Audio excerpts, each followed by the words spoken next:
Grüß Gott! Ha! Stere! Herzlich willkommen zur Rotz Weihnachtsshow. Schönen guten Abend. Mittwoch 20.15 Uhr. Ich habe einen Rotzen an uns. Entschuldigen. Oh je! Und mich freut es besonders, dass jeder von euch wieder so zahlreich erschienen ist. Ja? Ja, geschlossen natürlich erschienen. Du meinst zu. Oder ja, zu. Wie man sieht, heute festlich geschmückt mit einem Wurstchristbaum. Also behängt mit feinster Knabbernosse um, glaube ich, 8 Cent. Lumpe beißt schon mal ab. Und schmeckt's? Hast du was? Und Das ist ja von der Butte. was wahrscheinlich noch keinem aufgefallen ist, der Friedhof ist nicht da. Oh ja, da sitzt er. Wir haben den Friedhof des Heisel hier nachgebaut. Täuschend echt. Vielleicht kann man da hinzoomen auf diesen Friedhof. Also, wenn er nichts gesagt hat, war es wahrscheinlich keiner aufgefallen. Man hätte ihn vielleicht angeschaut. Ja.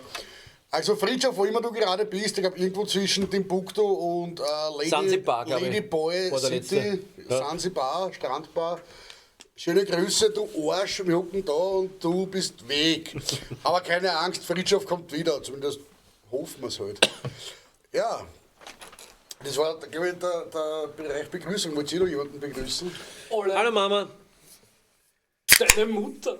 Deine Mutter. Deine Mutter. Deine Mutter schaut die Rotzshow.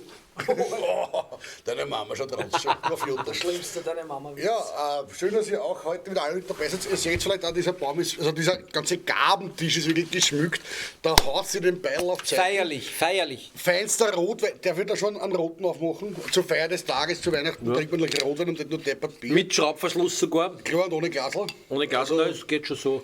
Also frohe Weihnachten heute, ja feierlich. Geschenke Noch habt ihr auch Also mitgebracht? mit Debatteuen. Wir haben Geschenke, wir haben Keksel, wir haben Schokolade, wir haben Weihnachtslieder für euch. Es wird.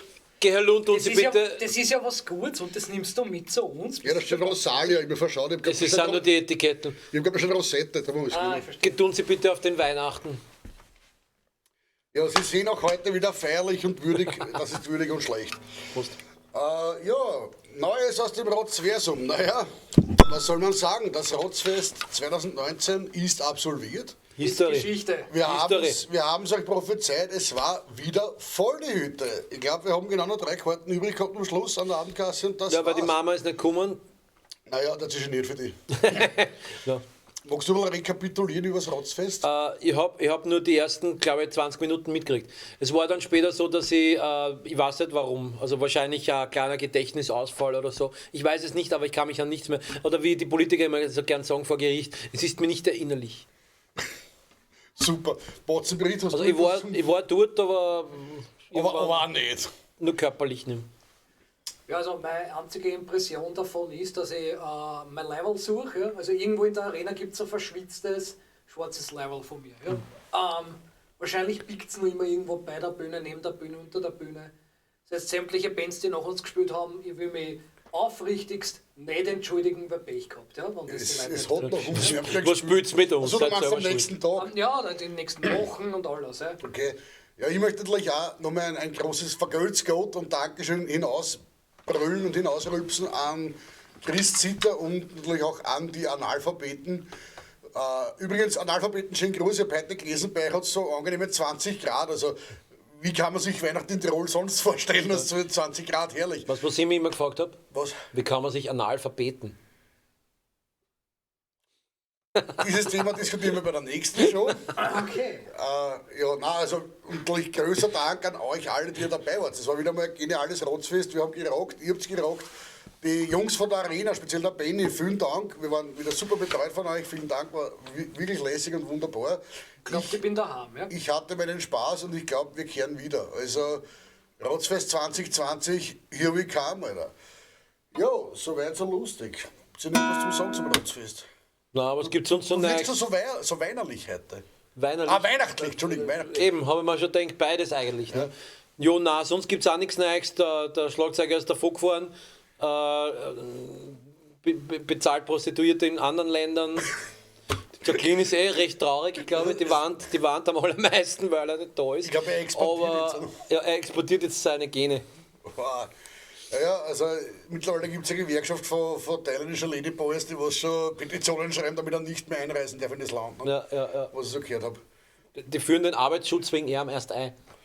Ja. mich freut, dass der Hotz heute zuschaut und er schreibt fix, Alter. Ja. Ich sag auch, Hotz, fix, Alter. Ja. Tu nur. Hotz oder Hotz nicht? Hotz Fiers. Auch der Felix sagt, Leiwand war's. Ich nehme an, er bezieht sich aufs Rotzfest und nicht auf die Ladyboys. Ja, danke, auch uns hat's gefallen. Auch für uns was sehr, Naja, aber da fragen wir schon noch nach. Ich meine, die Ladyboys. Aber jetzt ehrlich, Felix, meinst du mit Leiwand war's das Rotzfest oder den Urlaub mit den Ladyboys? Die Antwort darauf erwarten wir im nächsten Blog. Der Hotz schreibt noch, man muss für Neues offen sein. Du verwechselst das gerade, Sie müssen offen sein für, aber wurscht, wir gehen jetzt zu weit und zu tief. Ja, apropos tief, wir kommen gleich zum ersten Tiefpunkt des Abends. Eigentlich der Moment, auf den wahrscheinlich die meisten warten und dann wieder dran, aber nichtsdestotrotz machen wir es gleich am Anfang, dann haben wir es hinter uns. Ich würde sagen, viel Spaß, schöne Impressionen. Hier ist Teil, ich glaube 6. Die neue Episode von Simmering ist überall. Viel Spaß.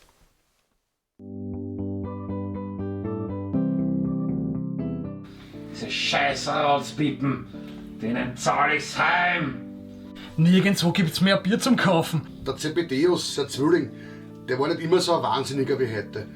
Der war ursprünglich der Originalgitarrist von Rotzpippen.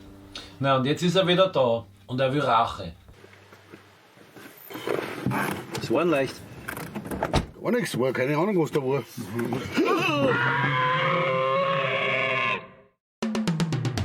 Simmering ist überall, es ist wurscht, wo du bist. Du wirst von uns nicht verschont, Simmering ist überall. Du kannst dich nicht verstecken, weil wir wissen, wo dein Haus wohnt. Simmering ist überall, es ist wurscht, wo du bist. Du wirst von uns nicht verschont, Simmering ist überall. Du kannst dich nicht verstecken, weil wir wissen, wo dein Haus wohnt.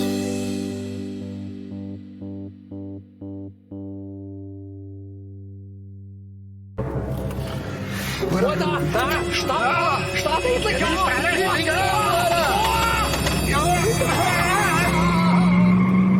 Alter, was will der Psychopath von uns? Nein, ich glaube, er ist weg, es ist gut. Ich sag's euch, das wird nichts, wir werden sterben. Meine Mama hat immer gesagt, ich soll Beruhig dich! Beruhig dich! Beruhig dich! Alter, scheiß euch nicht an, ich hab da gerade was gefunden. Warte, ich rufe mal an.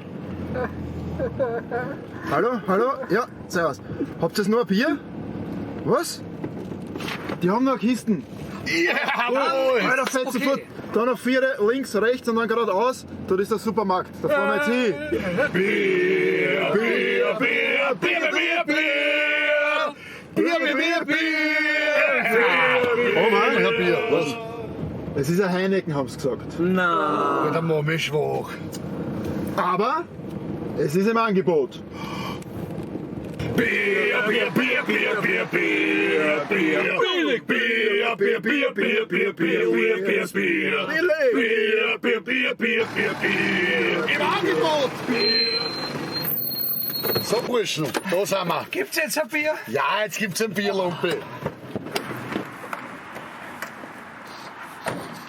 Bier. Bier.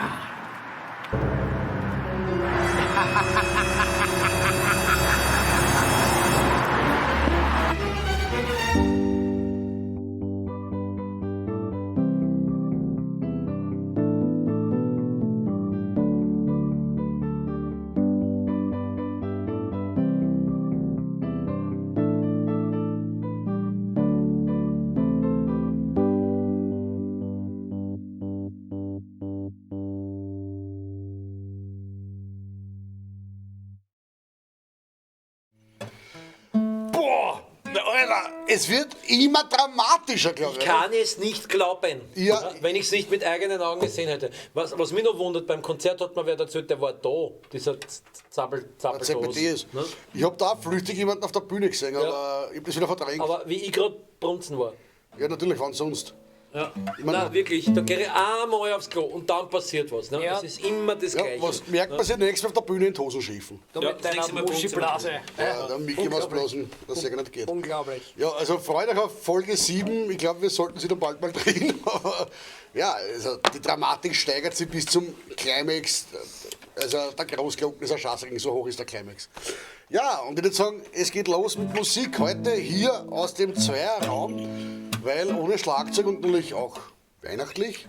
Voll. Und darum hat der Lumpi sich jetzt 3 Wochen lang ein neues Instrument angelernt. Zeig mal her. Er spielt das Ei. Lumpi spielt mit seinem Ei. Schüttel mal, schüttel mal. Es war sehr schwer, das rauszuoperieren bei mir, aber man sieht ja, großer Johannes. Ja, da reicht es, wenn es eins ja. Ich hoffe, man hört auch, es ist befruchtet. Ja, du musst näher zum Mikro hinrasseln mit dem Das Ei. glaube ich nicht, so wie das ausschlagt. Ja. Was ist das, ein Ausschlag auf der Eier? Ich glaube, das hört man gut. Und Hast du nicht gewaschen? ich habe natürlich auch das nervigste aller Instrumente zugelegt. Meine Glocken. Und ich würde sagen, wir beginnen mit dem wunderschönen, also ihr werdet halt wirklich nur ein einziges Lied von uns selber hören, das andere sind wirklich Volkslieder oder wie man halt sagt, Traditionals. Voll. Und ich würde sagen, wir beginnen mit diesem wunderschönen österreichischen Weihnachtslied Ihr Rinderlein kommet. Bitte. Bitte alles Stegreif, wir haben sich nichts überlegt, wir sagen es gleich wie es ist. Das könnte auch in die Hose gehen. So wie bei mir. Ihr Rinderlein kommet in den Schlachthof hinein. Da trefft ihr eure Freunde, Hühner und Schwein. Der Schlachtschussapparat ist geladen bereits. Und nachher liegt's am Töler, na das ist ein Fred. Jetzt hat man nichts mehr. Danke, eine Strophe reicht. Dankeschön, bravo! Es war schon total besinnlich. Ich habe auf mein Instrument vergessen. Nein, das ist furchtbar. muss ja nicht bei jeder Nummer sein. Na, großartig haben wir das gemacht. Ja? Ja, der Proletentoaster sagt auch, dass am Unplugged viel besser gefällt als wie sonst. Ja. Wir machen jetzt nur mal das. Der Patrick sagt, Fetzi, schenk uns ein Bier. Patrick, wer ist uns und warum soll der Bier schenken? Ich meine, ich schenke dir gerne ein Bier, aber ja, sagen wir, wo ich das hinbringen soll und dann kannst du das aufmalen. Nein, also Patrick, Prost, ja, solltest du ein Bier haben, stoß an, Alter. Ich habe jetzt ganz meine Glocken vergessen. Kennt ihr vielleicht irgendwelche depperten Weihnachtslieder? Schreibt es in die Kommentare. Schreibt uns irgendwelche Weihnachtslieder und wir machen Blödsinn draus. Das ist die Challenge heute. Stegreif. Schreibt es Weihnachtslieder und wir verreißen sie. Bis dahin hätte ich gemeint, was nehmen wir? Oh, Tannenbaum, ha? Tannenbaum, ja, schauen wir mal. Jeder eine Strophe? Hast du eine? Ja. Passt, welche nimmst du?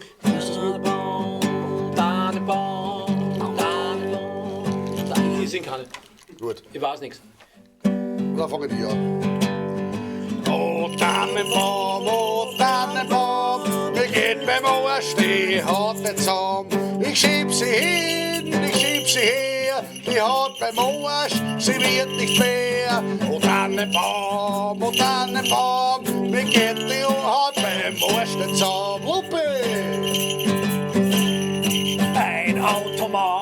Ein Automat, das ist ein Mat, was ein Auto hat. Wahnsinn! Und wenn er keine Auto hat, dann ist er auch kein Automat.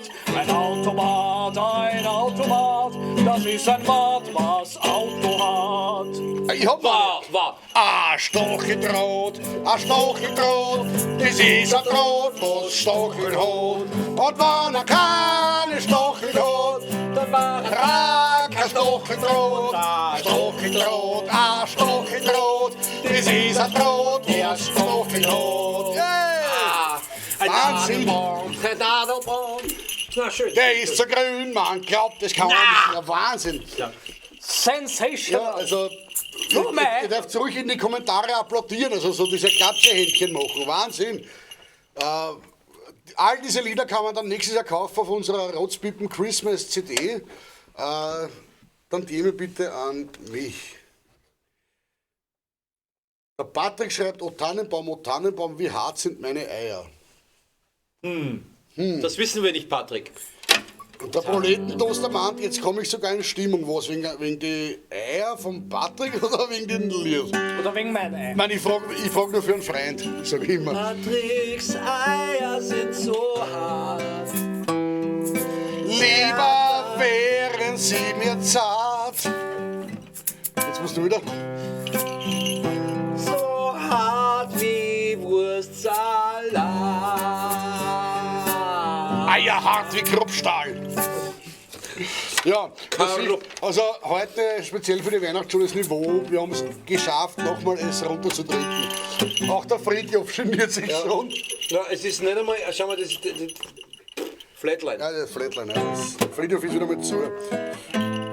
Ja, spielen wir noch ein Lied aus unserer Weihnachtskollektion. Was nehmen wir? Was haben wir da alles? Sag was. Jingle Bells, ha? Jingle. Ja, warte, das... Jingle Bells ist schön, ja. Was könnte man da singen dazu? Na, du hattest erst, also letztens, wie du eingespritzt warst, hast du mir erzählt, du hattest dann eine leichte Auseinandersetzung mit des Nachbars Gartenzaun. Gartenbegrenzung. Das war der erste Schnee. Ja, stimmt. Vielleicht singst du da drüber, ja, wenn du dich gefühlt hast dabei. So. Stimmt. Nein, der Vorteil ist, wenn man einen Text nicht wirklich weiß, singt man einfach irgendwas. Ich lieg da im Schnee und hab schon Schädelweh. Schuld ist der Gartenzaun, der hat mich umgehauen. Ich war blunzend fett, doch das gefällt mir nicht. Der Gartenzaun, das ist ein Arsch und ich huck da und schau mich schorsch. Gartenzaun, der hat mich niedergehauen. Wart du, Alter, wann ich nicht bin, werd ich dich auch hauen. Yeah! Gartenzaun, ich werd dich wieder hauen. Und du dann liegst in deinem Blut, dann wirst du deppert schauen. Hey! Ja, Wahnsinn, oder? Zweite Strophe aus dem AKH. Ja, der Gartenzaun liegt im AKH. Also, liebe Gartenzaun, ihr legt euch nicht mit betrunkenen Musikern an. Wir schlagen zurück, wir versprechen es euch. Ja, ich hoffe, ihr könnt ein paar Impulse von diesen Weihnachtsliedern mitnehmen und am 24. selbst zelebrieren. Solltet ihr den Weihnachtsabend so richtig schier begehen, bitten wir natürlich um Mahlzeit, bitten wir um Fotos und Videos hochzuladen auf rotzpiepen.at oder auf Facebook. Jetzt muss ich natürlich meinen Schummel nehmen. Aha! Es kommt ein Leckerbissen und der Lump erklärt euch jetzt, warum es ein Leckerbissen ist. Wir waren 2015 zum bis jetzt letzten Mal im Finale des Protest-Song Contests. Luni, warum? Naja, ich glaube, die Leute wollten uns Punkt 1 nicht mehr sehen. Aber das Punkt jetzt 2 schon seit nicht mehr hören. 2012 nicht mehr. Punkt 3 nicht mehr riechen. Und außerdem haben wir dann selber boykottiert, weil die blöde Funzen gemeint hat, sie gibt allen Punkten, nur uns nicht. Ja? Ja. Und gesagt, nein, jetzt sind wir beleidigt, nein, bin schon wieder weg. Ich habe damals eigentlich am lustigsten gefunden, dass wir damals mit Startnummer 1 gespielt, das Lied. Und weil das Wort Arsch im Titel vorkam, haben sie gesagt, das ist so primitiv und den ganzen Abend ist in der Jury nur mehr das Wort Arsch gefallen. Also liebe Jury von damals, ausgenommen Martin Blumenau, geht's in den Arsch. Bitte schön, Rotzpiepen in Arsch gehen, live vom Protest Song Contest 2015. Ich glaube, die waren schon dort.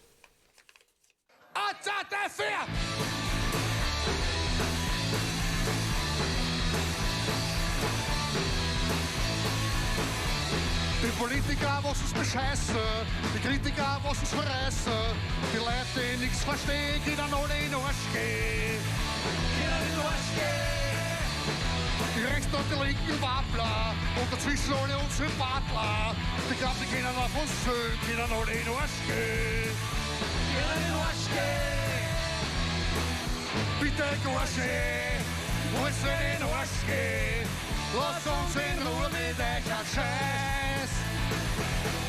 Heute gibt's Vorscheine in Ohrscheine mit Vorteilskarte zu einem besonderen Preis. Die Leute von der Jazzfiedlerei und die Metal-Polizei, mit denen haben wir kein Problem, weil die Kinder in den Arsch gehen. Die Mods und die Dancing Stars, die uns verblöden mit ihren Schaß. Die Prominenz aus Funk und Fernsehen kann in den Arsch gehen. Jetzt muss in den Arsch gehen. Bitte Arsch gehen, uns nicht in den Arsch gehen. Lass uns in Ruhe mit euch an Scheiß. Heute gibt's Vorscheine in Ohrscheine mit Vorteilskarte zu einem besonderen Preis.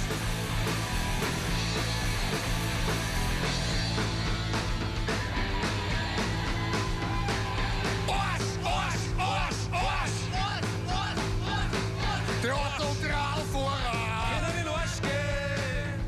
Das Finanzamt und der Herr können in den Arsch gehen.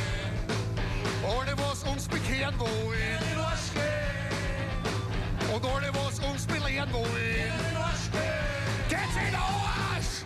Bitte in den Arsch gehen. Uns nicht in den Arsch gehen. Lasst uns in Ruhe mit euch an Scheiß. Heute gibt's Vorscheine in Ohrscheine mit Vorteilskarte zu einem besonderen Preis. Bitte Gorsche, wollt's in den Arsch gehen, lasst uns in Ruhe mit euch ein Scheiß.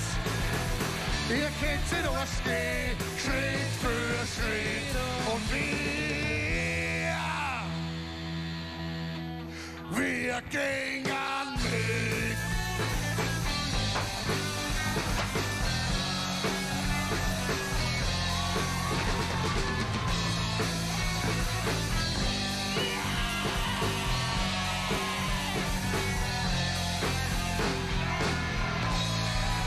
Geht's in Arsch!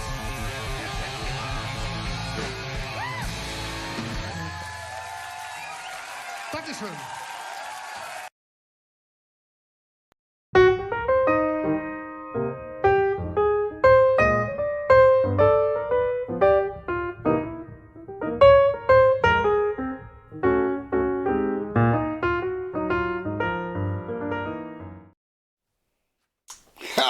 Guten Tag, liebe Zuseher. Wir begrüßen Sie zu einer neuen Ausgabe von Biersommelier aus Simmering. Wir sind die Menschen, die... guten Tag, Herr Schädel. Wir sind die Menschen, die im Geiste unseres Angesichts in Aufopferung unserer eigenen Gesundheit Bier verkosten, damit Sie das nicht machen müssen. Wir bekommen normalerweise von unserer Regie, Bier. Danke. Es ist der Lombardsee übrigens, ja.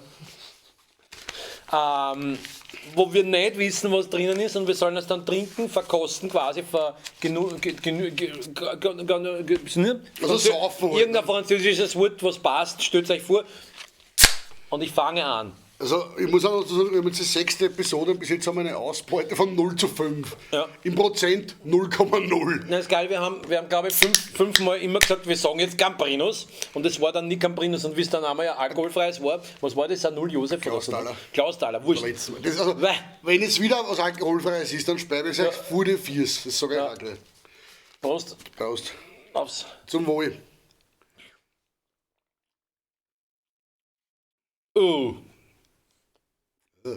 Tsingtao. Es hat in Eggenburg ein chinesisches Restaurant gegeben, die haben Tsingtao-Bier verkauft. Und das hat genau so geschmeckt. Nicht Tsingtao? Ich weiß es nicht. Nein, es schmeckt. Aber beim zweiten Schluck schmeckt es eigentlich schon besser, muss ich sagen. Sirslot, ein bisschen als da die Oma verwesen im Wohnzimmer. Woher weißt du, wie das schmeckt von der Oma im Wohnzimmer verwesen? Meine liegt noch. Du kannst jeden Tag, ob schon durch ist oder was? Nein, wenn man im Gemeindebau wohnt, weiß man ungefähr, wie das riecht, wenn die Nachbarin 6 Wochen verwest und keiner was sagt. Hat vielleicht das Publikum anhand unserer Gesichter einen Tipp, was das sein könnte? Warte, ich trinke mal und dann schaue ich. Das war die Challenge für die Wetten, das Show, oder? Die müssen an unsere Gesichter erkennen, was wir für ein Bier trinken. Es ist jetzt, ich würde nichts Schlechtes sagen. Es ist so, wenn man wo zum Essen eingeladen ist und das schmeckt Arsch, da sagt man immer, es schmeckt interessant. Schmeckt interessant. Also, es schmeckt auch interessant. Ich kann es nicht man sagt ja, die Rhetorik vom Biolek quasi. Der rhetorische Schmäh vom Biolek, dass man sagt, interessant, das ist die kleine Schwester vom Arschloch. Also, es schmeckt geschissen. Aber ich sage interessant, weil es ging besser. Ne? Lumpi, kleiner Tipp, ist es ein heimisches Bier? Vielleicht. Was ist heimisch? Aus einer österreichischen Brauerei. Kärnten zählt nicht dazu. Ich wollte gerade sagen, ja, aber was ist heimisch? Ja? Jetzt haben Sie verraten, das ist ein Kärntner Bier. Oh je. Villacher? Villacher. Ich kenne sonst keins. Nein, ist ja das hier da? Ja, aber wenn es schmeckt wie Tsingtao. Also ich glaube, es ist ein Villacher. Ah, scheiße. Jetzt war ich sicher, ey. Na. Okay, sicher ist es, oder? Also das reicht ja, wenn du aufmachst, oder? Jetzt hat er mich erwischt, ja. Es ist eines meiner Lieblingsbiere und da sieht man wieder mal, das Auge trinkt mit. Es ist tatsächlich ein kaltes Stiegel. Ja, jetzt schaue ich, was bei mir drin ist. Was anderes. Ich kann mir vorstellen, dass uns die wirklich einmal verschiedene Biere reintun. Nein, das habe ich vorher auch getrunken, das hat ganz anders geschmeckt. Aber warte, ich muss jetzt so mal kosten, oder? Jetzt erkennst du es. Das ist aber eindeutig ein guter Stiegel. Oh, okay. Mahlzeit. Ja, lieber Friedhof, du Sau, du hast uns letztens alkoholfreies gegeben, man sieht, der Lumpe ist mehr auf unserer Seite. Ne? Und ich würde sagen, Prost, auch der Lumpe sauft mit. Ja. Und was trinkst du? Südhang, Spätlese. Einen roten Und weil der Roter Lumpe Radler. gerade so, kommen wir ins Bild mehr, sieht man den Lumpe, weil der Lumpe sich gerade so deppert aussauft. Was passiert, wenn der Lumpe ein bisschen zu viel sauft? Seht ihr jetzt. Viel Spaß bei Dancing Queen.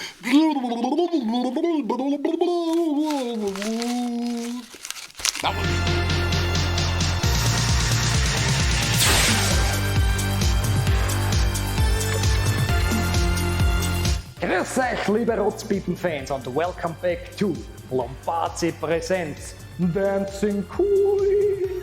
Euer Nummer 1 Programm für alle Tanzschritte, die ihr braucht, um wirklich perfekt zu sein in jeglicher Form von Diskothek, Bauernfest oder Mafia-Treffen. Letztes Mal haben wir gelernt die Side Flag. Diesmal geht es wirklich ins Kommerzielle. Wenn man früher jemanden beeindrucken wollte, hat man gesagt, ich habe Geld, ich habe Essen, ich habe Trinken. Aber es gab eine Phase, nachdem der Edison ein bisschen aufgestiegen ist, wo man angezeigt hat, dass man weiß, indem man sagt, ich habe Glühbirnen. Und deswegen ist der nächste Move der sogenannte Lightbulb. Die angezeigte Glühbirne, bei uns hier in Semmering auch genannt, der Birndl-Drager. Und dieser Move geht so. Wichtig für einen Birndl-Drager ist, dass man ordentlich signalisiert, dass man nicht zwei Äpfel oder Orangen in der Hand hat, sondern dass man Glühbirnen hat. Und dass man die gerade rein und rausschrauben kann, wie man will, denn man gehört zu den wenigen Leuten, die Strom zu Hause haben. Beide Hände nach oben und ordentlich drehen. Ordentlich. Ihr müsst das spüren. Es muss reinkommen durch die Finger, durch die Sehnen, alles. Ja? Und das Ganze wie immer am Ende einer fertigen Bewegung.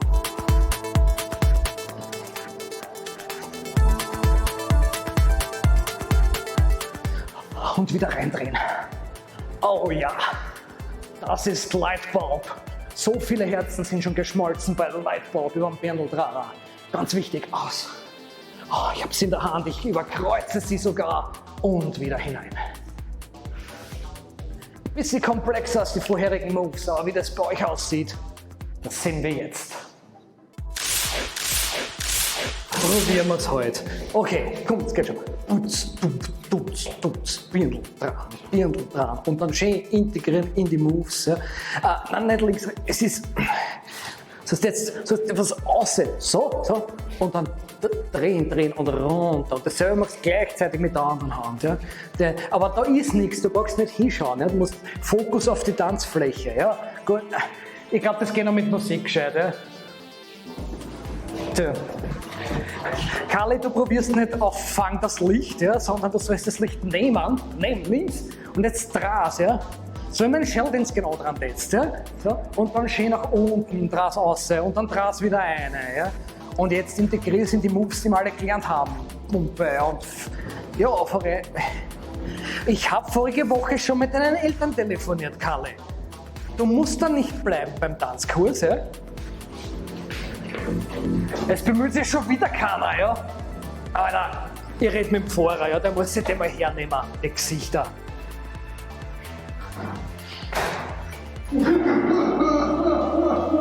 Ja, wenn nur! Ja, es tut mir eh leid, kommt, jetzt gibt's dann ein Eis, du kriegst ein Twinnie, weil du kannst mit einem Ende knurren. Scheiße, ja natürlich kriegst du einen Kakao, ja? Komm. Wir gehen jetzt zum Mäcki und da kriegst du einen Kakao.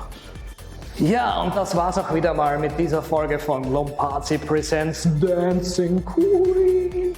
Heute haben wir gelernt, wie ihr Frauenherzen zum Schmelzen bringt durchs Birndl-Dragen. Nächste Woche wird es wieder ein bisschen mittelalterlicher, wo wir uns auf den Rasen begeben und anzeigen werden, was wir nicht für ein großes Grundstück haben. Bleibt gespannt, wir sehen uns das nächste Mal. Pfiat euch.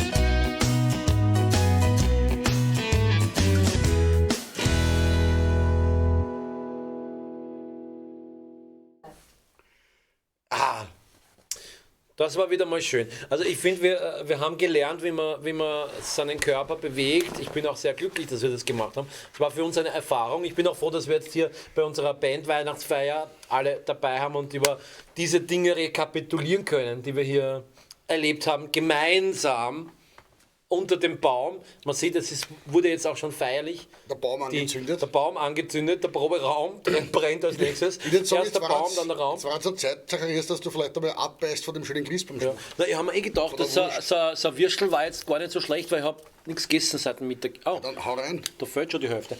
Also, ja, das war eher... Hund.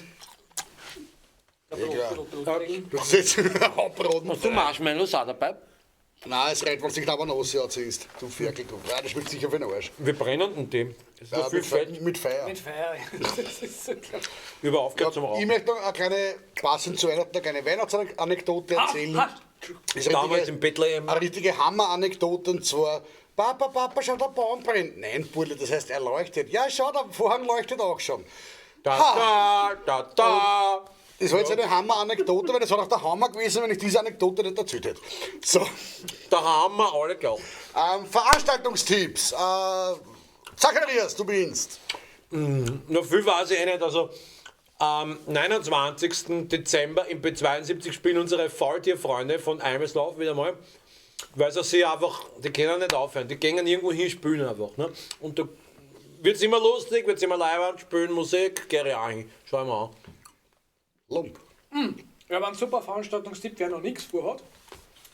Ich bin da bei so einer leibenden Grillereipartie und super Feier. Und zwar ist das, lass mich überlegen, das ist nächste Woche am Dienstag, am 24.12. bei mir daheim. Wir nennen das irgendwie so Weihnachtsfeier. Irgendwie haben meine Eltern haben gemeint, geschlossene Gesellschaft, und ich sage Scheiß drauf. Meine Adresse ist Würzburggasse 36a in 1130 Wien. Ja. Studio B. Komm her. Ich glaube, das ist so die Adresse vom ORF, aber komm jetzt trotzdem hier am Heiligen Abend. Sagen's, der Lumpe hat ihn geschickt. Ja. Das funktioniert immer. Und was machst du demnächst? Demnächst gar nichts, aber ich freue mich schon sehr auf nächstes Jahr, denn wie ich heute las, im Juni, ich weiß jetzt nicht mehr genau das Datum, aber jetzt sicher Warum noch machst du sowas? im Juni, hey, pass auf, du ziehst das auch. Der übrig gebliebene Restkadaver von Guns N' Roses spielt in Wien. Und nicht, weil ich jetzt so ein Axl Rose-Fan bin, aber gerade deshalb, weil ich sehen will, wie der sein wirklich mittlerweile ein Kadaver über die Bühne schleppt, werde ich mir das wirklich anschauen. Ich tue mir das an. Also schauen wir uns gemeinsam Guns N' Roses an. Bitte kommt's auch hin, oder kommt's trotzdem hin, auch wenn ich da bin. Ja, das waren die Naja, Veranstaltungen. du bist nicht so schlimm, aber wenn der Axl da der ist, Axl war jetzt nicht. traue ich mich eigentlich hin. Mittlerweile schaut der Axl Rose mehr aus wie ich, ne? Kann man sagen. Naja, Ja, riecht auch so. der stinkt wahrscheinlich noch mehr. Aber beim Riechen halte ich mich jetzt an die. Ja, das war's mit den Veranstaltungstipps. Kommen Sie hin oder lassen Sie es bleiben, uns ist es wurscht, aber kommen Sie trotzdem. Und jetzt würde ich sagen, Kommen wir zu unserer nächsten wunderschönen Rubrik. Nachdem wir so viele Vorschläge hatten, was wir dieser Roadshow tun sollen, nämlich keine, haben wir gedacht, wir machen das Segment selbst, vor allem weil es sehr weihnachtlich ist. Und zwar kommt nun Wünsch dir was.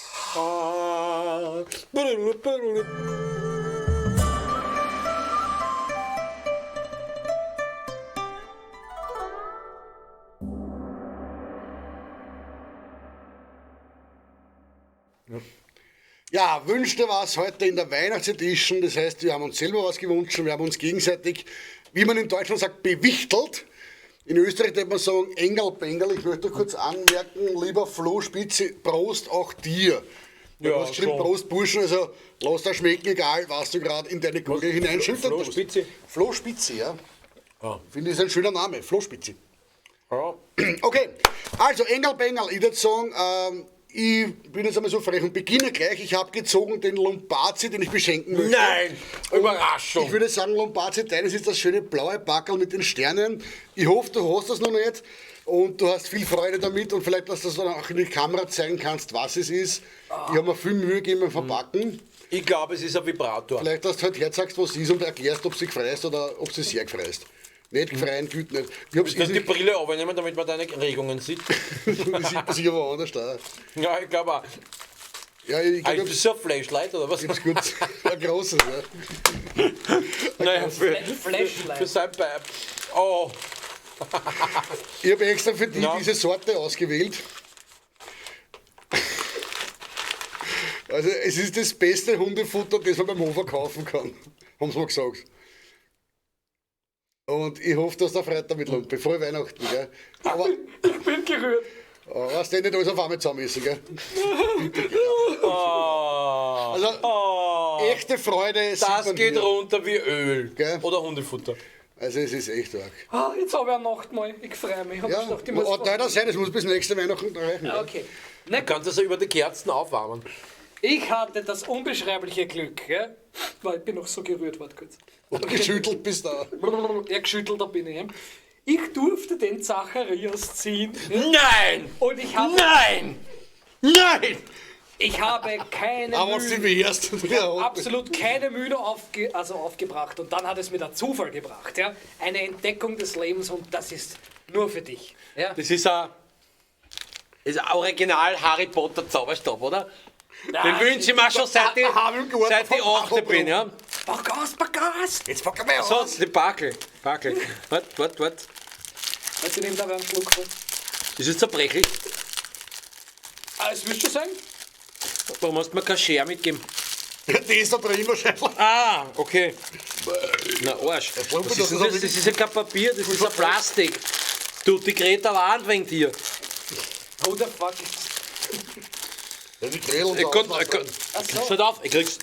Okay, nächstes kriegst du ein Messer, damit sie es aufmachen. Na, ernsthaft. Ich weiß nicht ernst. Na, wart. Der Patrick meint eine Peitsche. Naja, schauen wir mal. Gerte heißt es. Ja, Gerte. Okay. hat das jetzt oder nicht? Oder verschluckst du jetzt? Bist du das offen? Was ist Ostern? Ja, schau dir das an. Ah, jetzt habe ich es. Jetzt kommt die zweite Schicht. Dann. Kubanisch. Gehst du weiter? Das ist ja irre bei dir. Das Ich glaube, Leute. Oh. Sofort benutzen. Sofort benutzen. Lumpe, das ist kreativ. Ja. Ich glaube, die Schlange kommt schon. ich hab's gespürt, warte.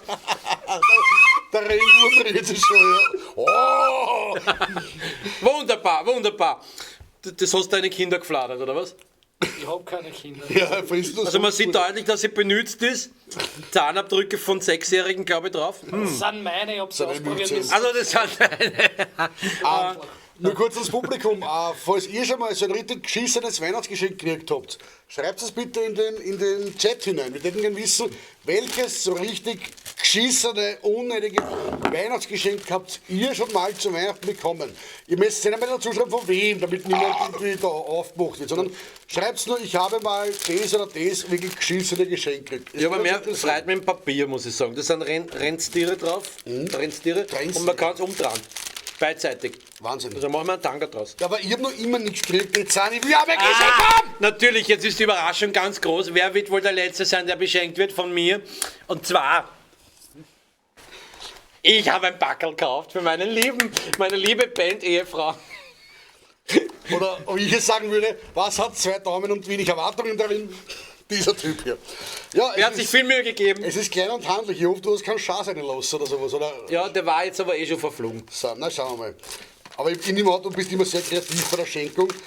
Oh, boah, Zacharias, danke. Ein Glühbirndl. Nein. Boah, 60 Watt hast du. Burli, du hast eh kaum eine Tasche können und da gibst so viel aus für mich. Wirklich. Boah, das ist sogar nicht drin. Das ist nicht nur die Verpackung. Kann man drehen, ja? Die ist nicht zum Stecken. Und sie ist sogar. Ja. Achso, du meinst, dass mal ein Licht aufgeht?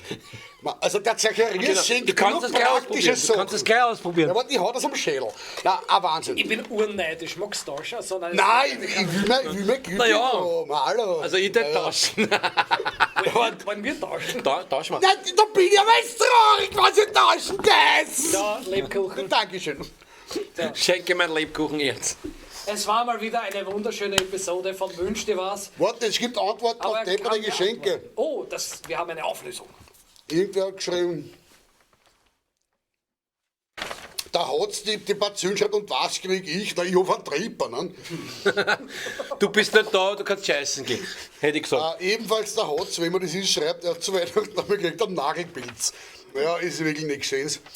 Machen wir einen Trip überleben. Der Florian schreibt, Pfeifen für die Flöten oder so. Ich glaube, der hat umgekehrt gemeint, Flöten für die Pfeifen. Ja, mir ist das wurscht, mich kannst du nicht kränken. Lieber Florian Daxer, der Zacharias spielt jetzt für dich auf der Flöte In der Garda da wieder von Iron Butterfly. Bitteschön.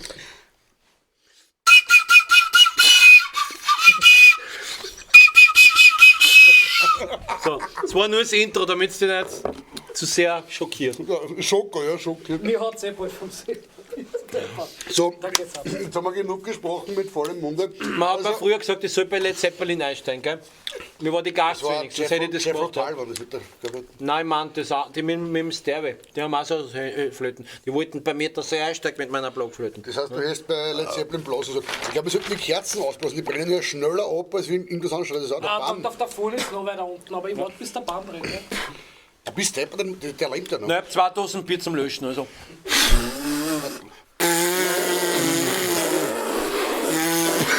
Alter, ja, man sieht wieder mal 3 Raucher, ne? Eh klar. Nein, 2,5 Raucher. Ah, ich weiß schon. Ja, wie gesagt, schreibt's bitte weiterhin in die Kommentare die geschissensten und unnötigsten Weihnachtsgeschenke, die ihr jemals bekommen habt. Der S-Shelly sagt zu viel Luft. Was ist das, ein Weihnachtsgeschenk? Zu viel Luft? Also wir haben zu viel Luft, ja, wahrscheinlich. Brauchen wir nicht. Das waren schöne Geschenke und ich würde sagen, ja, viel schöner. noch schöner wird es jetzt im nächsten Blog. Ist nämlich das ästhetische Highlight jeder Ratio. Ladies and Gentlemen, aus unserer Reihe Kollidierende Körper, fit mit Fetz. Viel Spaß!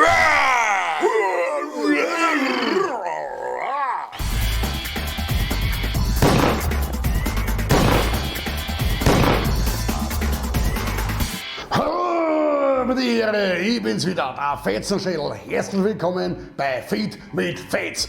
Heute, liebe Kinder, zeige ich euch die Multi-Power Station und natürlich wie immer ganz wichtig unser Motto TTM. Der Trainer, das Trinken und die Motivation. Und dafür habe ich wieder meinen Zacharias Unfall bei mir. Grüß dich, Zacharias. Voll motiviert wie immer. Gleich haben wir was vorausgeschickt auf ärztliches Anraten, der für die heutige Übung leider nicht vorzeigen, ich wollte es ja wirklich gern machen, aber mich hat letzte Woche erst im Restelpark eine tollwütige Weinbergschnecke attackiert und gebissen und dann ist er gegangen, zack und ja, vergiftet bis ins Letzte. Aber nächste Woche bin ich sicher wieder fit für euch und heute zeigt euch, wie das geht, der Zacharias, gell?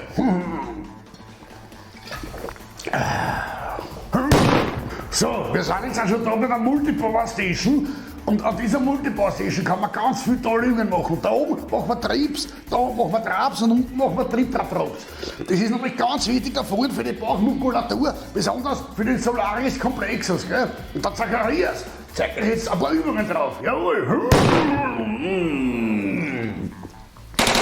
Das Allerbeste an der Power Station ist die besondere Tatsache, dass man viele verschiedene Übungen machen kann. 1, 2, 3, aus! 1. Ja, ihr seht, der Zacharias befolgt sein TTM fast. Der Trainer ist da, die Motivation ist da, aber natürlich auf was hat er vergessen. Austrinken. Also schauen wir mal. So, nicht zu viel, und sperrst mal. So, und los geht's, gehen wir. 1. Jawohl. Und jetzt mit einer Hand, komm. Jawohl, und jetzt freihändig, komm! Ach, Wahnsinn! So, liebe Fitnessfans, das war's wieder mal für diese Woche. Schaut euch unseren YouTube-Kanal an, abonniert, rauspippen, kommentiert uns, liked uns und ja, nie vergessen, TTM, ganz wichtiges zweite T, das Trinken, weil, wie gesagt, auch die Leber ist ein Muskel. Bis zum nächsten Mal, euer Fetz in Schädel. Viert euch!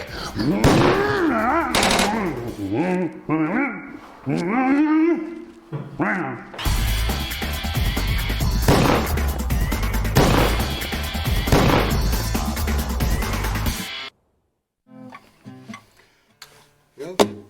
Sollte das Punsch, Keksal und Schweinsbraten-Massaker zu Weihnachten etwas üppiger ausfallen, jetzt wisst, was zu tun ist danach, nämlich Fit mit Fetz. Wie gesagt, sobald ich gesund bin, mache ich so wieder die Übungen vor. Lumpi geht gerade und holt sich einen Bandscheibenvorfall in der Stellung. Ja. glaube, es wird Zeit für Musik, oder? Passt. Weihnachtslieder. Solo.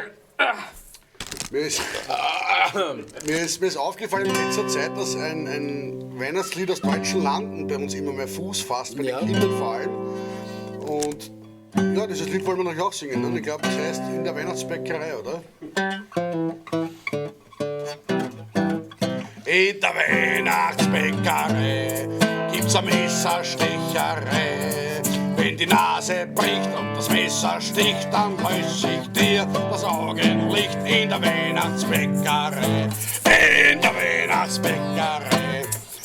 Wo ist das Rezept geblieben für die Waffe, die ich liebe? Wer hat meine Glock verzockt? Was hast du? Na, Wo ist meine Black und Decker? Ich hau sie dir in den Stecker und dann bist du hin. Na, das ist so bin ich, ne? In der Weihnachtsbäckerei gibt's eine kleine Fetzerei mit dem Arsch in Flammen und in der Weihnachtsbäckerei, in der Weihnachtsbäckerei. Dankeschön, So. ja. ich habe mich immer gefragt, was macht der in der Weihnachtsbäckerei? Alter, das ist die. Ich habe das Flötensolo übrigens vermisst, gell? Ich habe das ernst gemeint. Ein Flötensolo war super gewesen. Na, so. Bloß sogar falsch.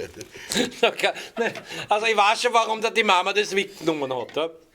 So. Lumpe bleibt beim Hundsfutter, ist gescheiter.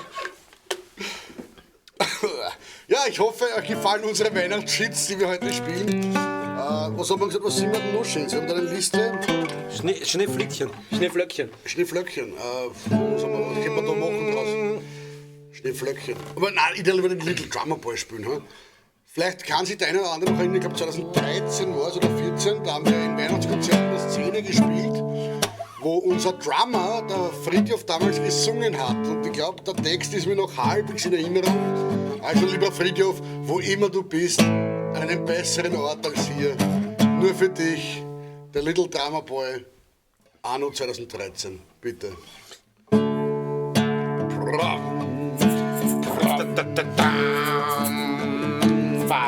Ich bin ein Schlagzeuger, mit Sticks auf die Welt kommen, ich kann bis 4 zählen,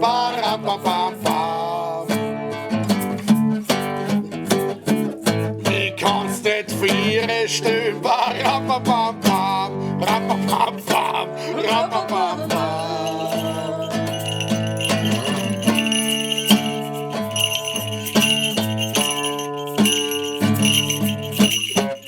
Zum Singer bin ich blöd, weil man da vorne steht, ich bin ein Chicks-Magnet, weil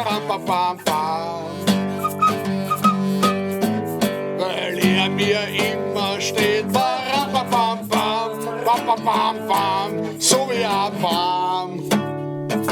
So wie ein Baum. Fridtjof, frohe Weihnachten und Bam, Alter! Du Gesicht. Baum, Alter. Du schaust rum mit der Alte.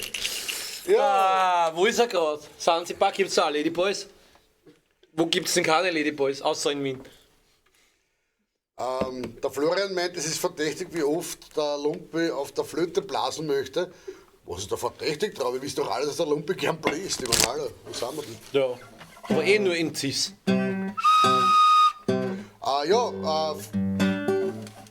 Der Hotz backt schon die Kekse für Weihnachten. Nein, der Hotz backt gar nichts, außer seine Backen in den Außer Flieger seine und schläft. Kopf, Ja, genau. Also, wir wissen, also wo bist du eigentlich gerade, Fridtjof? Ich hab gesagt, Neuseeland, du hast gesagt Thailand, ich weiß nicht. Sansibar gefallen. Schreib uns vielleicht, wo du gerade bist, damit wir wissen, ja, dass er... Und ich möchte dazu sagen, unser Kameramann hat gerade so gemacht hinter der Kamera. Bodern, wir wissen nur nicht wo. Und was? Wir wissen nicht wo. Was? Wir müssen wissen, wenn der zurückkommt, gegen was wir sich impfen lassen. Weil der bringt uns ja alles mit. Ich mein, Krätze, Paralyse, CC-Fliege, alles. Ja? und wahrscheinlich Lepra. einen ganz starken Schnupfen. Das Schlimmste von allen. Okay, ja, aber Weil da hilft keine Schluckimpfung auch nicht mehr. Ja. Schweinepest, Schweinegrippe. Ja, weiter. Philippinen? Auf der Philippa ist er. Geil, Alter. Die hat jetzt sehr viel zum Die tun. Philippinen. Ja, jetzt Kannst du am anderen drüber Lied, ne? Was spielen wir? Ich würde sagen, das Einzige heute, was wirklich von uns ist, weil es einfach passt, wir können es sonst nie spielen im Jahr. Darum unser hauseigenes, ureigenstes Weihnachtslied. Ja, so schön. Viel Spaß. Dass ich gleich aushaufe. Und ich hoffe, viele von euch spielen dieses Lied am Heiligen Abend zu Hause.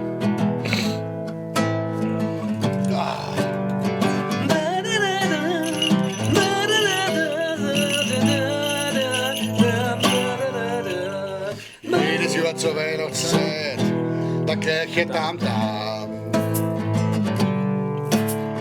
Die Leute kaufen Sack, ich weiß, das klumpert und Zahnsasam. Ein Pullover für die Oma und für Papa Parfüm. Von Herzen soll es kommen, aber der darf's nicht sein. Und ich denk mir, alle Welt, legt sie doch in den Arsch mit euch ein Weihnachtsfest. Ich sperr mich daheim und spur mir den Stress, es sind rot und blau. Und ich rauch ein bisschen was, weil ich die Weihnachtsscheiße nüchtern nicht Applaus. Weihnachtsfest trägt nüchtern nicht Applaus.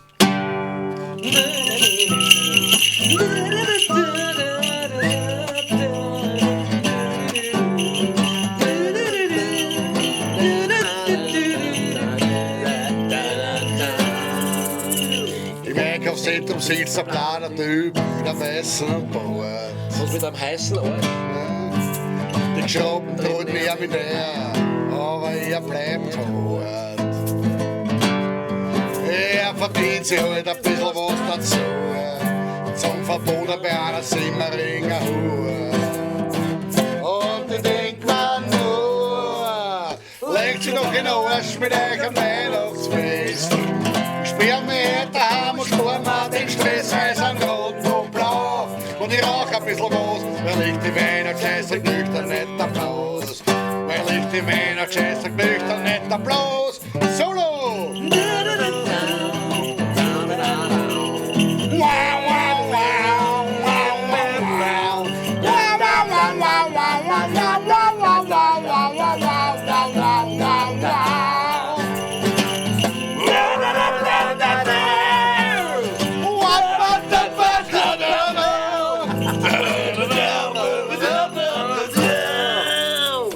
Also war das nicht schön, war, ja, Wahnsinn. Applaus für Lombardi für dieses wunderbare Solo. Ich bin gerührt. Bei den Nachbarn ist Bescherung, das Heer durch die Wand. Die Nachbarsgeschrauben machen ein paar Höber, in die Backen ist zu viel Quatsch. Also keine Flöte, bitte. Auf einmal hörst du das dreimal klatschen. Die runtergefahren, gefrasst, der Krieger watschen. Und endlich ist er Ruhe. Legt mich doch in den Arsch mit euch am Weihnachtsfest. Ich sperr mich daheim und spar mir den Stress, weil sind rot und blau. Und ich rauch ein bisschen was, weil ich die Weihnachtsscheiße nüchtern nicht Applaus. Weil ich die Weihnachtsscheiße nüchtern nicht Applaus. Weihnachtsscheiße nüchtern nicht Applaus. Schenkt euch hier noch eure Backe, schützt euch mit Glühwein zu. Macht euch 1000-mal Last Christmas an, aber lasst mich in Ruhe. Frohe Weihnachten, eure Rotzbüben. Ja. Jetzt habe ich einen Mund voller Wurst. Magst du dann auch Wurst, weil dann ist der Behang auch aus. Ja? Da hast du noch Wurst. Quer. Ja, und damit es noch weiter romantisch bleibt, seht ihr jetzt ein hübsches Video. Und zwar eines unserer schönsten Lieder. Eine Aufnahme von unserem Chor höchstpersönlich. Viel Spaß, Rotzpippen, Landliebe, live. Nein! Ah. Ja. Am Freitag 8 Nacht, da komm ich zu dir. Mit einem Hut drum Rehren steh ich vor deiner Tür. Du bringst mich in dein Zimmer und du schmeißt mich auf dein Bett. Ich weiß nicht, was ich ohne dich tät. Der Kasperl ist dran.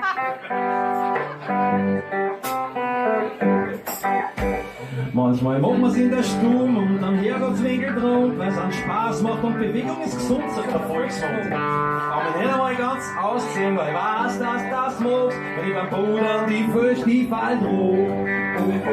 Bruder am Land, Bruder am Land, ich trag auch die anderen und du sammelst Mann. Bruder am Land, Bruder am Land, was mein Herz und meine Fickpuppe in der Hand. Ihr seid ziemlich textsicher, voll geil.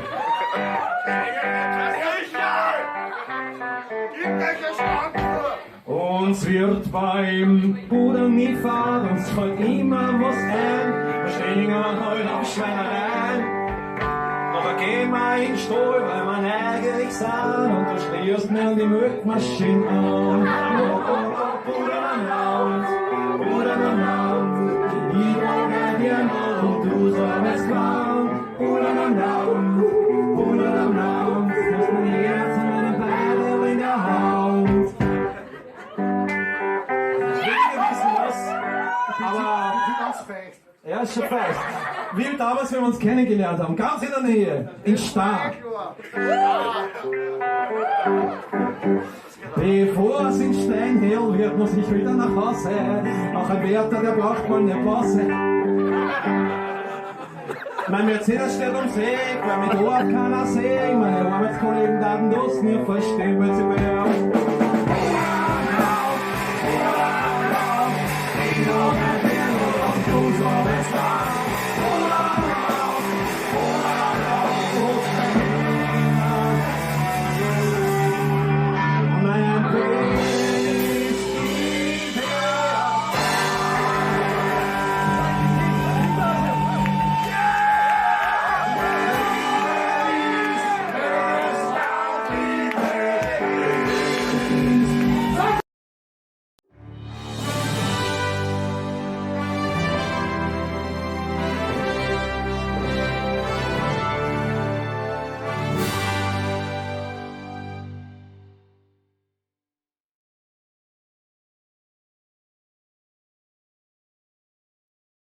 Haha! Was wäre eine Rotzshow ohne den Nerd News, die News, die es ihr braucht, um top informiert zu sein für die Themen, die wirklich was hassen.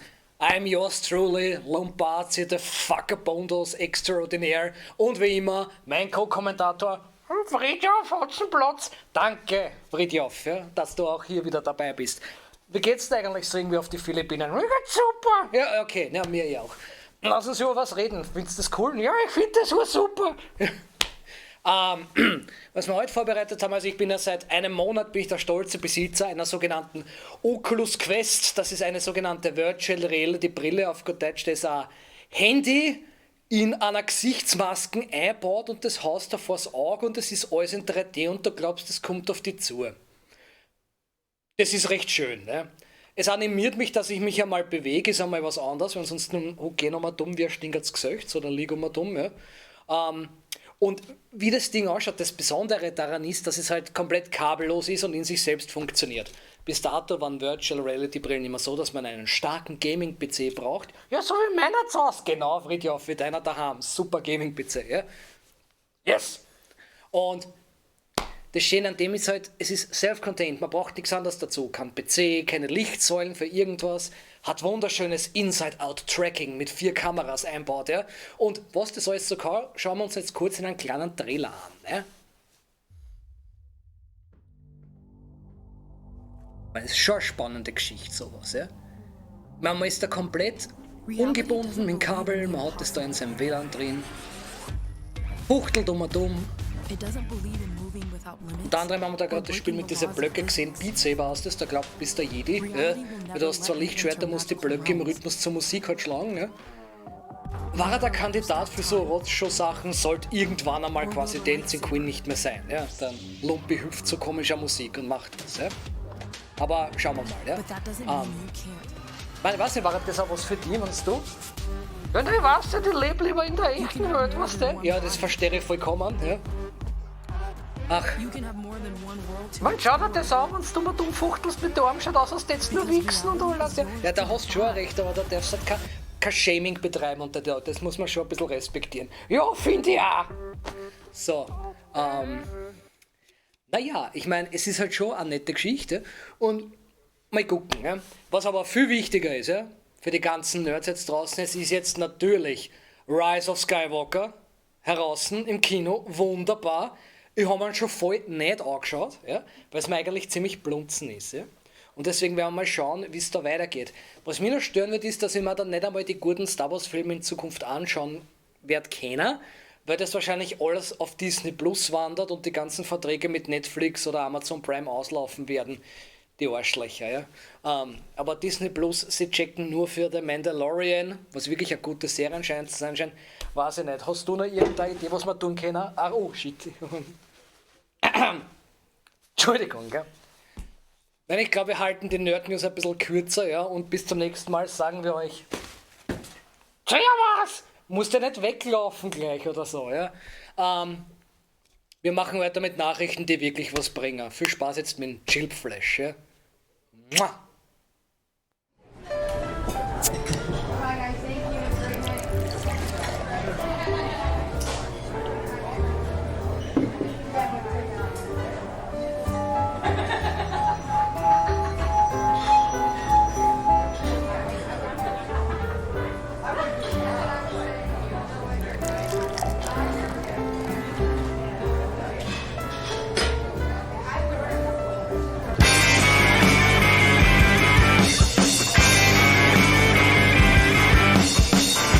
Die Würde ist schlecht, das wissen wir wohl. Und schuld dran ist der Alkohol.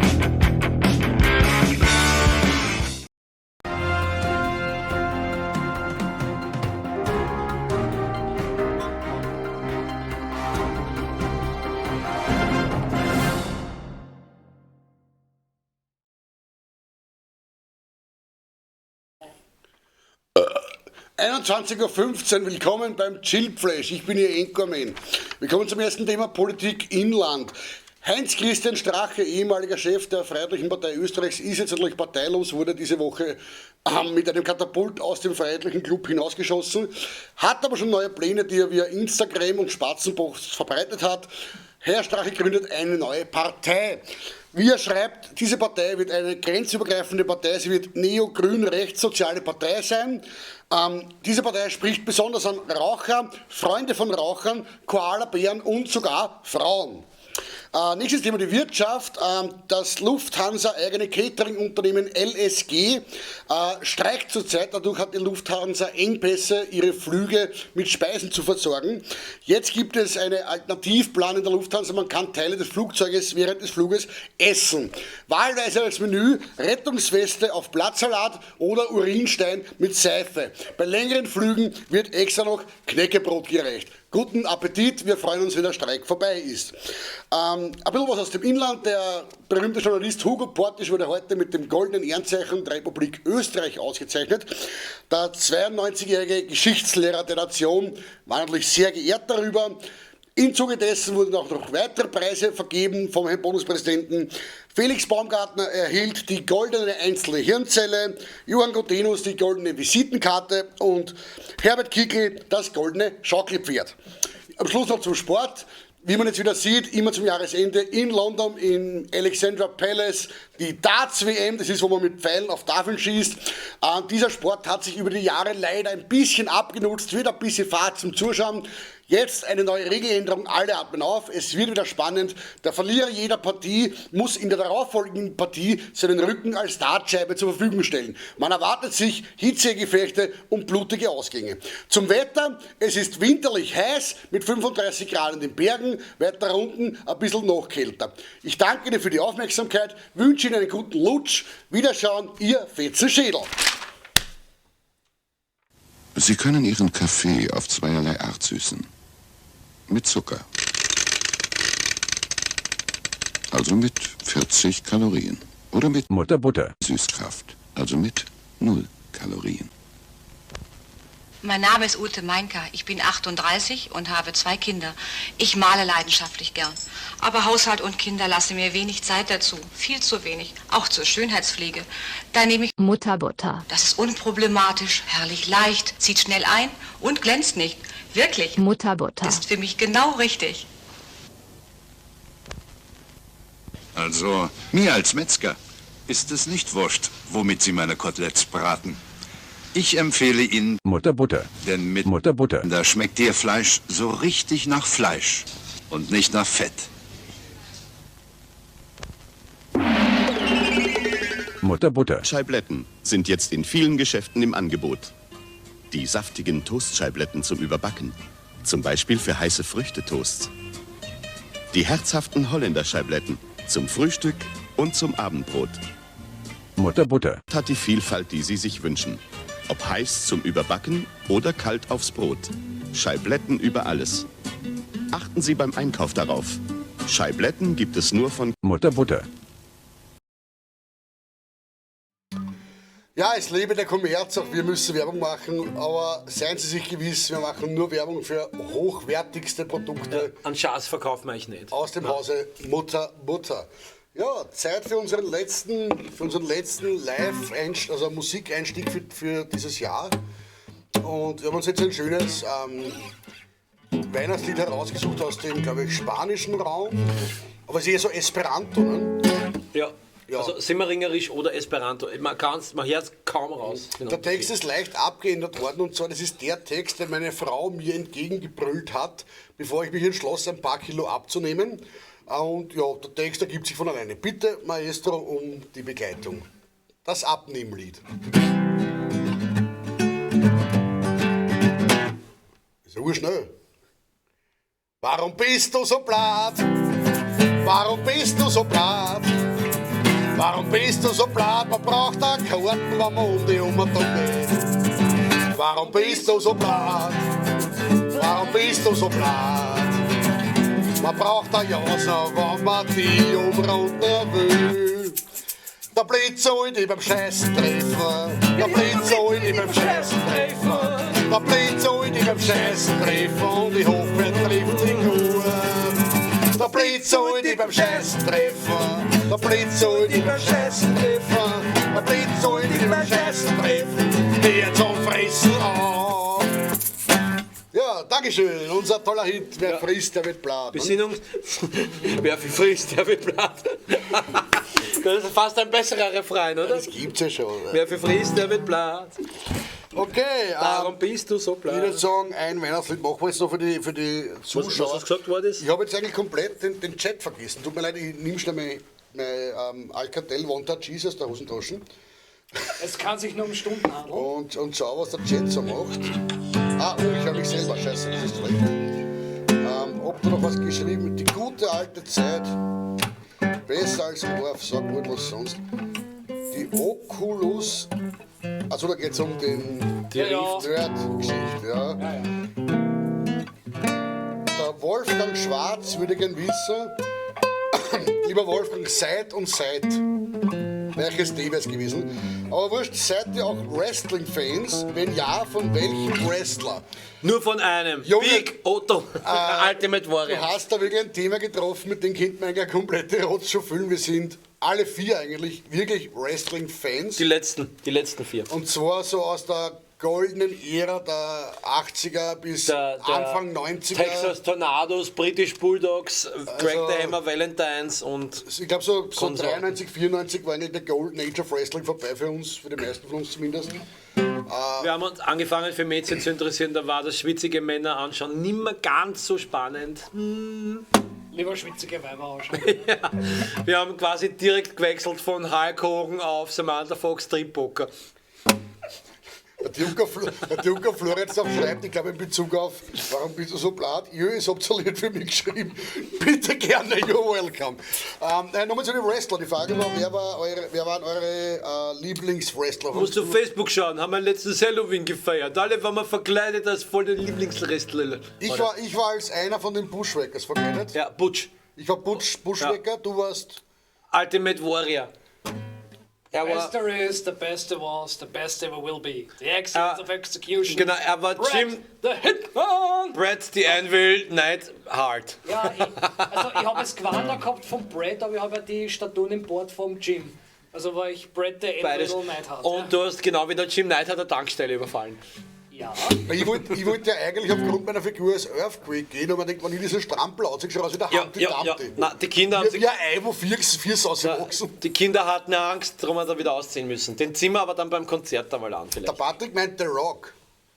Wer ist das? War ein bisschen später, ja. Ist ja dieser furchtbar schlechte Schauspieler. Aber ja, der Rock hat einen Vorteil, ist zumindest verwandt mit dieser ganzen Sippe da von diesen Samoaner. Wie heißt das? Die Headshrinkers und Co. Ja. Ja, wie war der Name? Die Angry Samoans. Der Name, diese Familie, sehr bekannt. Vater, Wrestler. Mutter und Kind. Ja, ich glaube, Roman Reigns, Yokozuna sind alle mit denen verwandt, glaube ich. Das ist auch eine Sippe. Also quasi die... Mir fällt jetzt der Name aber nicht ein, leider. Das war halt was fürs Q&A, wir sollten noch was spielen. Stimmt, ja, Q&A. Ich hätte noch eine Frage fürs Q&A. Also danach gibt es natürlich wieder unser Frage- und Antwortspiel. Ich hätte 2 Fragen. Punkt 1. Wer sind oder waren eure Lieblingswrestler? Der Patrick meint Undertaker. Sag's uns noch einmal. Aber wer sind oder waren eure Lieblingswrestler? Frage 1. Frage 2. Gab es in eurer Kindheit ein Weihnachtsgeschenk, das ihr euch immer gewünscht habt, aber nie bekommen habt? Wir erzählen dann nämlich auch von unseren. Wir erzählen dann von den Geschenken, die wir niemals bekommen haben, von unseren Eltern, Onkel, Tanten und Omas. Ja, ich würde sagen, machen wir ein Lied und dann switchen wir wohin. Was könnte man denn noch spielen? Kinderlein Komet, hast du gesagt. Oder leise rieselt der Schnee. Leise rieselt, ich schau mal, ob ich das habe. What? Holen die das? Hauen sie nicht. Huni, das Huni doch.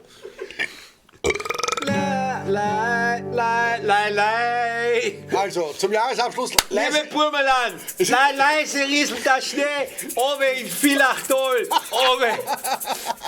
Auf dem Liedwurm sitzt der Weihnachtsmann und schaut mich deppert an. Ja. Ich check's halt nicht mehr. Das sagt er lieber alles.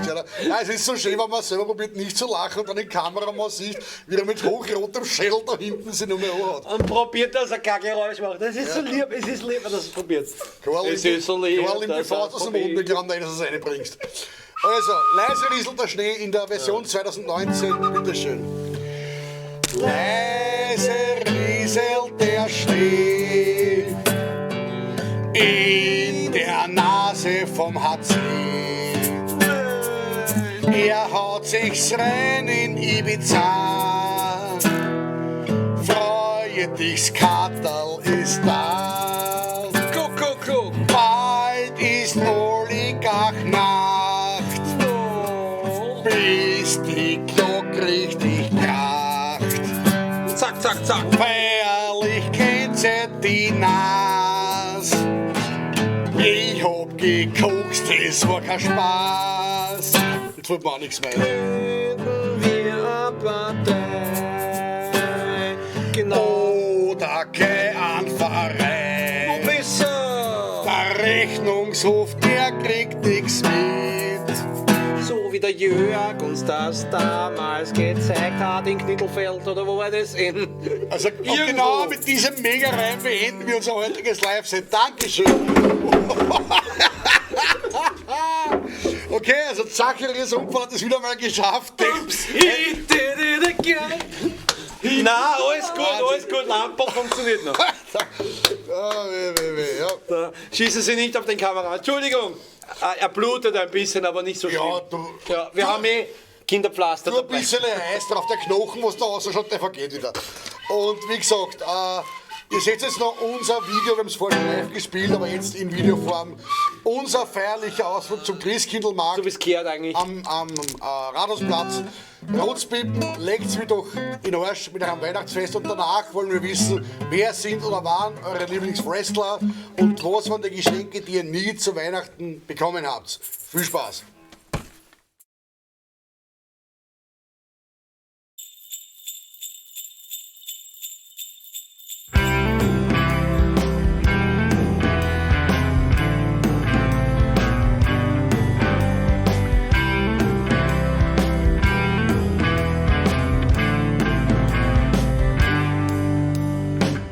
Jahr zur Weihnachtszeit, der gleiche Tamtam. Leute, die kaufen sackelweise das Klumper, dann sind sie es heim. Ein Pullover für die Oma, für den Papa, aber fein. Von Herzen soll es kommen, aber der darf's nicht sein. Und ich denk mir, Rollerwell, leckt mich doch in den Arsch mit euch am Weihnachtsfest. Ich sperr mich ein daheim und spar mir den Stressreis am Roten und Blau. Und ich rauch ein bisschen was, weil ich bin Weihnachtsscheiß und nicht damit der Bloß.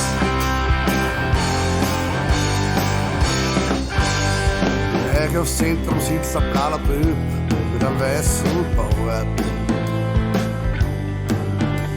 Die Schrappen treten ihm in die Eier, aber er bleibt hart. Er verdient sich halt ein bisschen was dazu, zum Verbot bei der Simmeringer Hohe.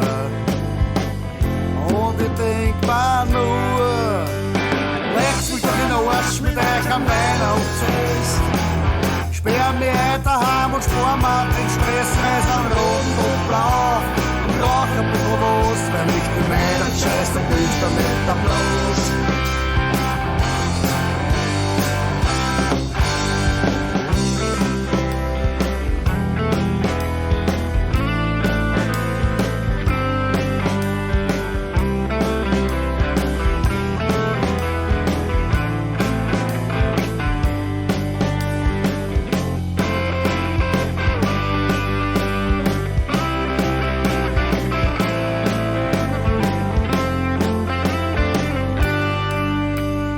Nachbarn ist Bescherung, Serie durch die Wand. Die Nachbarsgeschrappen machen ein paar Höhe, weil die Backeln ist zu viel gerannt. Auf einmal erst das dreimal klatschen, die undankbar gefrasster kriegen ein Watschen. Und endlich ist auch Ruhe. Leckt mich doch in den Arsch mit euch am Weihnachtsfest. Ich sperr mich ein daheim und spar mir den Stressreis am Roten und Blau. Ich rauch ein bisschen was, weil ich bin Weihnachtsscheiß und nüchtern nicht der Bloß. Weil ich bin Weihnachtsscheiß und nüchtern nicht der Bloß. Schickt euch hirnweiche Backeln, schickt euch mit Glühwein zu. Sucht euch eure Weihnachtslieder an. Lasst's mich in Ruhe. Lasst's mich in Ruhe.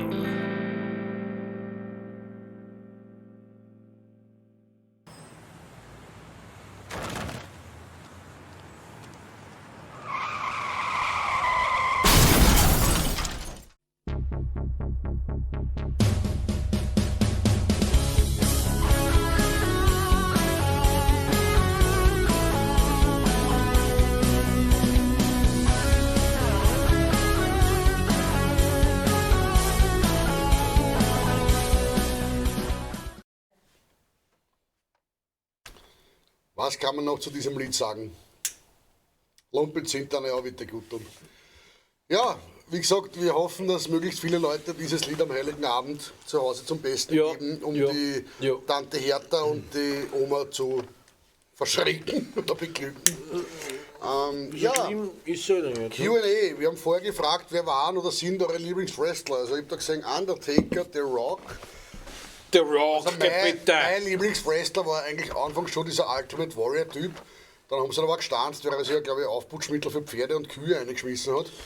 Und dann war eigentlich mein Lieblingswrestler war dann eigentlich kurze Zeit Razor Ramon.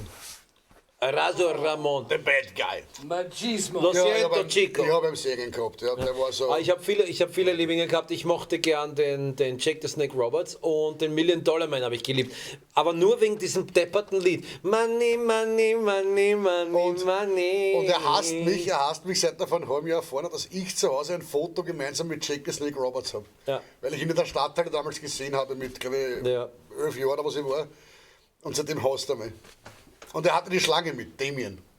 Nicht Lucifer? Na, Damien. Er hatte 2 Schlangen. Ja, ich weiß, ja, na, Damien war dabei. Damien wurde dann zerquetscht von Earthquake. Naja, laut Story. Offiziell, ja, ich weiß eh. Wer war denn dein Lieblingswrestler eigentlich? Na, damals immer der Bret Hart, ja. Aber noch wie er bei der Hard Foundation war, wie es halt auf Hardcore auf Leihwand waren. Und dann wurde er so gut. Stimmt, ja. So Champion und so. Weil sie haben das schon drauf gehabt, ein bisschen das Arschlochhafte, ja? Ja. Gut waren auch diese Mr. Perfect zum Beispiel. Mr. Perfect war super. Der war nämlich der konnte fliegen. Jeder, der ihm an die Fresse gehauen hat gut ausgeschaut, weil der Mr. Perfect geflogen ist wie ein Ansa. Und der Big Boss Man, den mochte ich auch immer gern. Bam Bam Bigelow war auch geil. Der Wolfgang schreibt gerade, damals waren es bei mir die klassischen Hogan, Bret Hart, Warrior, Legion of Doom. Sehr geil. Undertaker und so weiter. Und er schreibt heute, ich kenne einige von den heutigen Wrestler auch noch durch meine Kinder. Und darüber geht es mit. Der New Day, das ist dieser Kofi Kingston-Typ, ich mag den wirklich. Der Kofi. Der Nude. Der ist eigentlich das Highlight mittlerweile bei jedem Royal Rumble, weil der immer schafft, dass er irgendwie nicht ausscheidet, weil er auf ganz spektakuläre Art noch irgendwo wenn er auf den Rücken hupft oder auf einen Sessel. Oder ja, das was damals der Shawn Michaels eigentlich gemacht hat. Und Bray, spricht man das wirklich so? Bray oder Bray? Wie spricht man das aus, Lumpe? Wyatt? Bray Wyatt? Bray Wyatt ist, glaube ich, der Sohn vom IRS, oder? Ja. Ich verstehe mittlerweile jetzt nur noch Bahnhof. Den mag ich, seit er so düster ist.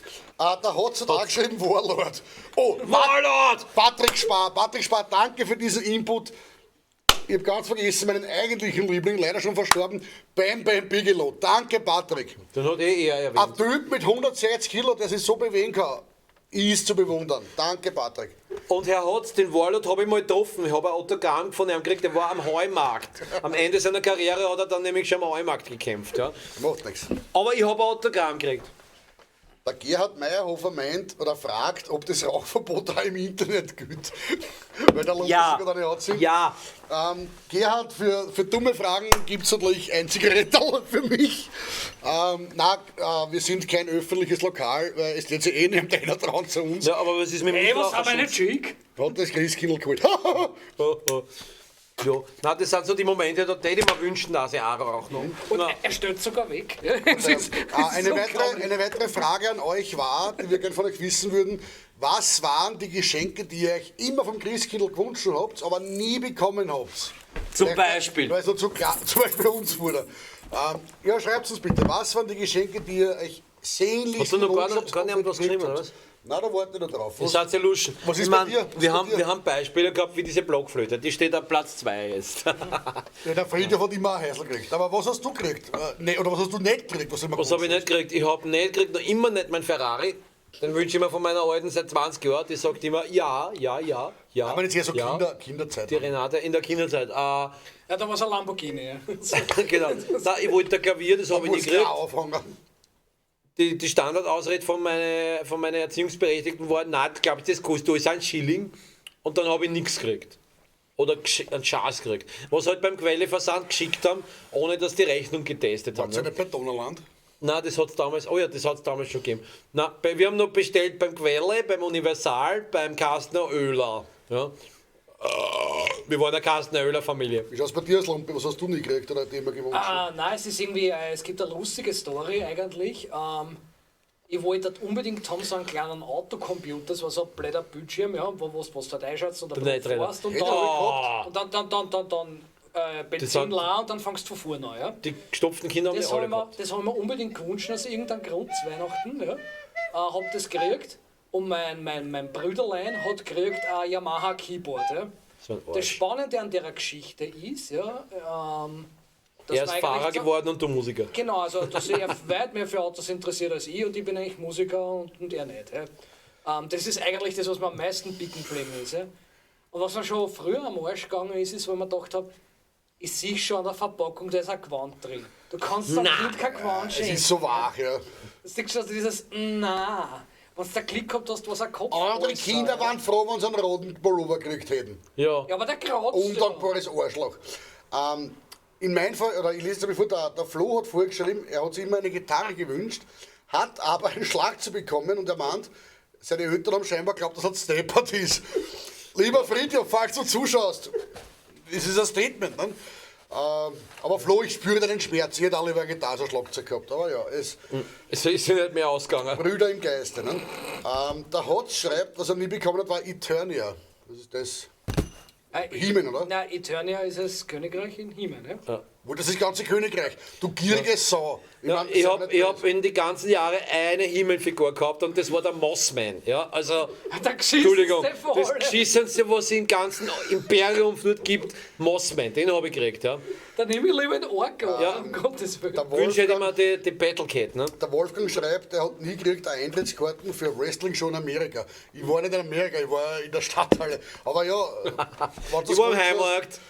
Was haben wir da noch? Der Patrick sagt, was er sich immer gewünscht hat und nie bekommen hat, eine Rotzpippen-CD. Die musst du selber kaufen. Spotify geht auch. Den ich aber auch nicht am Schenken, außer meinen nächsten Fan. Der Proletentoastermann hat sich alles gewünscht, was die Super RTL-Werbung Ende der 90er Jahre hergegeben hat. Das ist was Klingeltöne! Und nie bekommen. Armer Bub. Ja, der Junker Floridsdorf-Mann, aber als Kind am Moped. Also so ein Pocketbike meinst du, oder was? Oder so ein Dirtbike. Ja, stimmt, das. Teenage Dirtbike, ja, kennt man. Ja, und was haben wir da noch? Der Proletentoastermann inklusive Mutterbutter-Scheiblettenkäse. Den wirst du nie kriegen, der ist immer ausverkauft. Aber ein guter Input, danke Proletentoastermann. Leider, die Produktion ist so langsam. Ja. Da wird Handgewehr. Ja, wir haben in letzter Zeit gehen uns die Mütter aus, ja? Das ist das Problem. Ja? Ja, also wir müssen die Milchmaschine justieren. Ja. Na, wir gehen schon rüber zur Großmutterbutter. Okay, bevor es jetzt wirklich ekelhaft wird, Dankeschön. Die Rospippen, die kenne ich flüchtig, die hat so einen komischen Sohn, hat geschrieben, ich wollte einen Hund und habe ein Stoffmeerschweinchen gekriegt. Na! Also, meinst du jetzt ein gehäkeltes oder ein ausgestopftes echtes? Na, es gibt Eltern, die wollen die Welt brennen sehen, ja. Und wenn du deine Kinder liebst, steckst du ihnen statt einem Hund ein Stoffeichhörnchen, oder was? Ein Stoffhamster, Meerschweinchen? Na, also was wäre noch schlimmer als ein Stoffmeerschweinchen?